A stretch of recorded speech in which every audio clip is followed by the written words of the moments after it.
Hello friends. क्या आप भी चाहते हैं कि लोग सिर्फ आपकी बातों से अट्रैक्ट हो जाएं? अच्छा, मान लीजिए आप एक ऐसे इंसान से मिलते हैं जिसे आप पहली बार बात कर रहे हैं और कुछ ही मिनटों में वो आपकी बातें सुनने और दोस्ती करने के लिए तैयार हो जाता है। क्या ऐसा पॉसिबल है? तो जवाब है हाँ। और क्या आप भी कभी किसी बिजनेस को पिच करने में असफल रहे हो या आपकी भी बातों को लोग इग्नोर कर देते हैं? दोस्तों, आज के टाइम में इफेक्टिव स्पीकिंग और पब्लिक रिलेशंस बनाना सब लोगों को नहीं आता। 1912 की बात है जब डेल कार्नेगी ने न्यूयॉर्क में कुछ एजुकेशनल और स्पीकिंग कोर्सेज स्टार्ट किए थे professional business man and women के लिए, जो उनकी हेल्प करता है इफेक्टिव स्पीकिंग और इफेक्टिव थिंकिंग से किसी काम या किसी आइडिया को पूरी क्लैरिटी के साथ पेश करना। उन्हें रियलाइज हुआ कि आज के अडल्ट्स को इफेक्टिव स्पीकिंग और पब्लिक रिलेशंस बिल्कुल भी नहीं आता। लोगों के साथ डील करना आज के टाइम में सबसे बड़ी प्रॉब्लम हो सकती है, स्पेशली जब आप बिजनेस में हो, और बिजनेस ही नहीं तब भी जब आप एक हाउसवाइफ, आर्किटेक्ट या कोई इंजीनियर हो। कार्नेगी फाउंडेशन की कुछ इन्वेस्टिगेशन से पता चलता है कि सिर्फ 15% लोगों की सक्सेस उनकी टेक्निकल नॉलेज की मदद से ही थी और बाकी 85% लोगों की सक्सेस उनकी ह्यूमन इंजीनियरिंग यानी उनकी पब्लिक डीलिंग एबिलिटी की वजह से थी। तो यही कुछ पब्लिक रिलेशंस बिल्ड करने की ट्रिक्स हम डेल कार्नेगी की इस बुक से सीखेंगे, जिसका नाम है how to win friends and influence people, जो 1936 में पब्लिश की गई थी। तो आज हम कुछ प्रिंसिपल सीखेंगे जो हमें लोगों से डील करने में हेल्प करेगा और उनसे अपना कोई भी काम करवाने के लिए राज़ी करने में हेल्प करेगा। प्रिंसिपल नंबर 1, नेवर कंप्लेन और क्रिटिसाइज पीपल।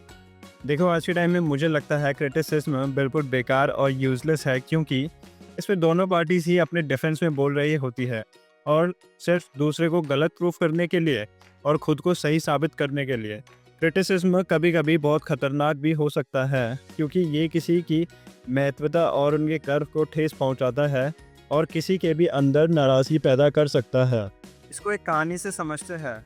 बॉब हूवर एक फेमस पायलट है जो एयर शोज करते थे, और एक दिन जब वो सैन डिएगो के शो से वापस अपने घर लॉस एंजलिस आ रहे थे, तभी अचानक हवा में उनके प्लेन के दोनों इंजन्स बंद हो गए और उन्होंने अपनी स्किल्स के थ्रू किसी तरह प्लेन को लैंड करवाया। और लैंड करते ही उन्होंने सबसे पहले जेट फ्यूल चेक किया, और जब उन्होंने जेट फ्यूल चेक किया तो उन्हें पता चला कि उसमें गैसोलीन की जगह जेट फ्यूल डाला हुआ था, जिसकी वजह से प्लेन के दोनों इंजन्स बंद हो गए थे। अब जब हूवर वापस एयरपोर्ट पहुंचे तो वो उस मैकेनिक से मिले और उन्होंने देखा वो मैकेनिक पहले से ही अपनी गलती से बहुत डरा हुआ था और खुद को ब्लेम कर रहा था उस पूरे इंसिडेंट के लिए। उस टाइम पर उस मैकेनिक को लग रहा था कि हूवर उस पर बहुत चिल्लाएंगे, पर ऐसा बिल्कुल भी नहीं हुआ। हूवर ने मैकेनिक को कुछ भी नहीं कहा, उल्टा उन्होंने मैकेनिक के कंधों पर हाथ रखा और बोला कि तुम्हें दिखाने के लिए ये कि तुम आगे से ऐसा बिल्कुल भी नहीं करोगे, इसलिए मैं चाहता हूँ कि मेरे F-51 की सर्विस कल तुम खुद करोगे। एक प्रैक्टिकल एग्जांपल से समझते हैं। आज के टाइम में हम अपनी माँ का ही रेफरेंस ले लेते हैं, कैसे वो हम सबके लिए इतना काम करती है, चाहे वो घर का काम हो या ऑफिस का। वो हर दिन अपने बच्चों के लिए इतनी मेहनत करती है, कैसे वो हम सबकी सेहत का ध्यान रखने के लिए खाना बनाती है, कैसे वो हम सबको खुश रखने के लिए अपनी छोटी छोटी खुशियों को सैक्रिफाइस कर देती है। पर क्या हमने आज तक उनको कभी दिल से थैंक यू बोला है इन सब कामों के लिए? कुछ लोगों ने शायद बोला भी हो, पर क्या हम उनको डेली लाइफ में थैंक यू बोलते हैं? शायद कुछ लोग बोलते भी होंगे, पर ज़्यादातर नहीं। उल्टा हम छोटी छोटी चीज़ों को लेकर कंप्लेन करते रहते हैं। मान लो कभी को घर की अलमारी में कोई कपड़ा मिल नहीं रहा होता तो हम अपनी माँ के ऊपर ही चिल्लाने लगते हैं। जब कभी माँ सब्ज़ी में नमक डालना भूल जाती है तब हम चिल्लाकर बोलते हैं कि सब्ज़ी में नमक नहीं डाला क्या? जब कभी कोई कपड़ा ठीक से ना धुला हो और गंदा ही रह गया हो तब हम चिल्लाते हैं, क्या यार मम्मी, कपड़े ठीक से नहीं धोए क्या? अगर ऐसा आपके साथ भी होता है तो आज से ही कंप्लेन करना बंद करो और उनको थैंक यू बोलो उन सभी कामों के लिए वो जो आपके लिए करती है, क्योंकि वो भी इंसान है और शायद उनको भी कभी अप्रिसिएशन की ज़रूरत पड़ती होगी। भले ही वो हमसे डायरेक्टली ना बोलें और शायद उनको हमारे अप्रिसिएशन से फ़र्क भी ना पड़े, क्योंकि वो तो सिर्फ माँ है जो हमेशा अपने बच्चों के लिए अच्छा ही करेगी। इसलिए आज से ही कंप्लेन करना बंद करो और अप्रिशिएट करना स्टार्ट करो। इसी के साथ आता है हमारा दूसरा principle, sincerely appreciate people for their small efforts. अगर आपको भी अपना कोई काम किसी से करवाना हो तो उन्हें वो दीजिए जो उनको चाहिए, क्योंकि ह्यूमन नेचर की एक कॉमन अर्ज हो सकती है, वो है डिज़ायर टू बी इम्पोर्टेंट। जो हम लोगों का सबसे डीपेस्ट प्रिंसिपल या डिज़ायर होता है वो होता है डिज़ायर टू बी अप्रिशिएटेड। एक तरीके से सिर्फ डिज़ायर ही नहीं बल्कि क्रेविंग होती है, जैसे हम सबको बाकी चीज़ों की होती है, चाहे फिर वो स्लीप हो या फूड या फिर मनी हो या फिर हेल्थ। इन सब के साथ साथ हमें अप्रिसिएशन की भी क्रेविंग होती है, क्योंकि जब हमें कोई हमारे किसी छोटे से अचीवमेंट के लिए भी अप्रिशिएट करता है तो हमें बहुत अच्छा लगता है। जैसे अगर मैं वीडियोस बना के डाल रहा हूँ और अगर 100 लोगों में से किसी एक इंसान ने भी मुझे अप्रिशिएट किया तो मुझे खुद को बहुत अच्छा फील होगा। पॉल हार्वी एक रेडियो ब्रॉडकास्टर हैं जो अपने शो में स्टेवी मॉरिस की स्टोरी बताते हैं कि कैसे सिर्फ एक ऑनेस्ट अप्रिसिएशन ने किसी की लाइफ चेंज कर दी। एक बार की बात है जब स्टेवी डेट्रॉयट में एक स्कूल में पढ़ते थे, तब उनसे एक टीचर ने क्लासरूम में एक चूहे को भगाने के लिए हेल्प मांगी थी, क्योंकि टीचर को पता था कि एक ऐसी चीज़ जो सिर्फ स्टेवी के पास थी वो क्लासरूम में किसी के पास नहीं थी। वो थी स्टेवी की एक अद्भुत सी सुनने की कैपेबिलिटी, जो उनको उनकी आंखों की रोशनी के बदले मिली थी। वो ऐसा पहली बार था जब स्टेवी को किसी ने ऑनेस्टली अप्रिशिएट किया था उसके कानों के लिए। और बाद में कुछ सालों बाद वो बताते हैं कि कैसे उस एक अप्रिसिएशन ने उनकी पूरी लाइफ चेंज कर दी, जो कि बाद में बहुत बड़ा पॉप सिंगर और सॉन्ग राइटर बना 70s का। लेकिन एक ऑनेस्ट अप्रिसिएशन और फेक अप्रिसिएशन में फ़र्क होता है। ऑनेस्ट अप्रिसिएशन बिल्कुल दिल से होता है और फेक अप्रिसिएशन को फ्लैटरी भी बोलते हैं, जिसको आज के टाइम में बटरिंग भी बोल सकते हैं। और फ्लैटरी इंटेलिजेंट लोगों के साथ काम नहीं करता। उन्हें पता चल जाता है कि कौन उन्हें मस्का लगा रहा है और कौन सच में अप्रिशिएट कर रहा है।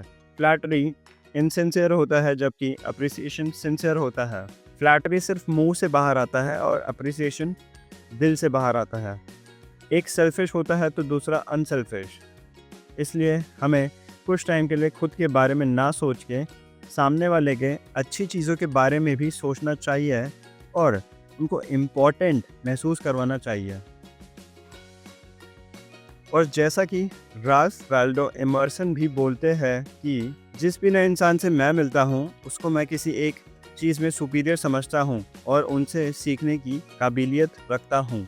इसलिए हमेशा लोगों को दिल से अप्रिशिएट करो, जिससे वो उन बातों को सालों साल तक याद रखेंगे। Principle number 3, converse about other persons interest.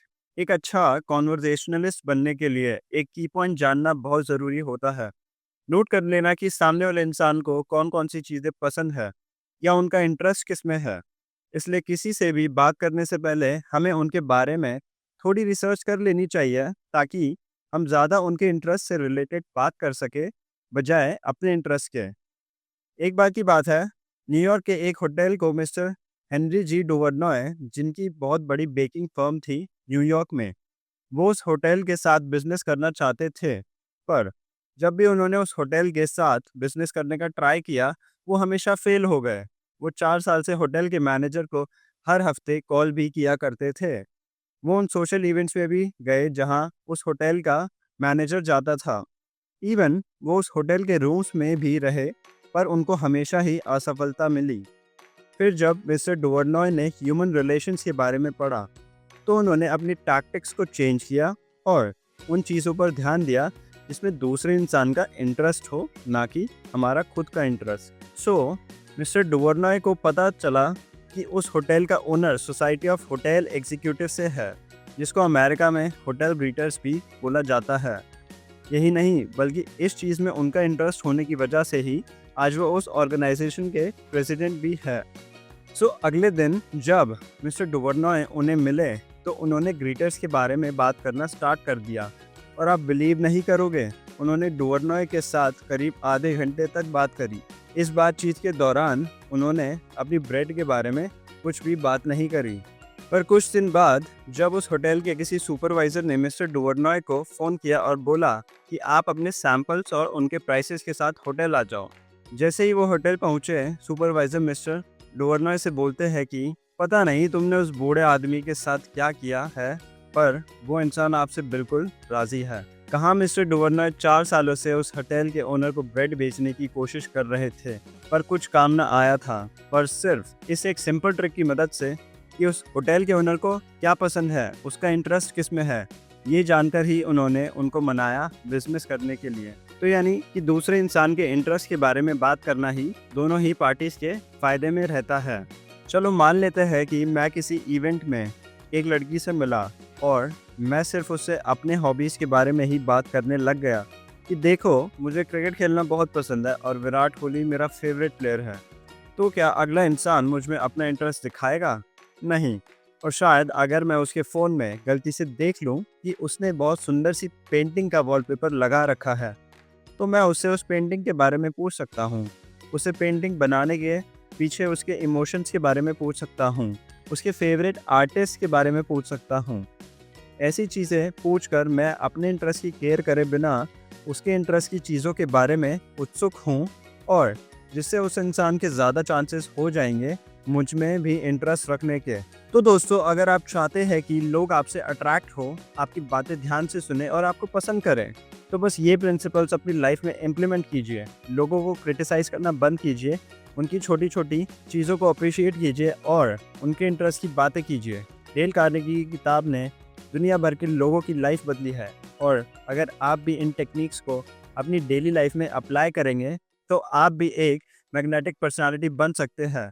अगर आपको ये वीडियो पसंद आई हो और आप चाहते हैं कि आपकी पर्सनालिटी और भी ज़्यादा स्ट्रॉन्ग हो, तो इस वीडियो को लाइक करें, कमेंट करके बताएं कि आपको सबसे ज़्यादा कौन सा प्रिंसिपल पसंद आया, और चैनल को सब्सक्राइब करें सिनेमैटिक विजडम पर और भी amazing self help book summaries के लिए।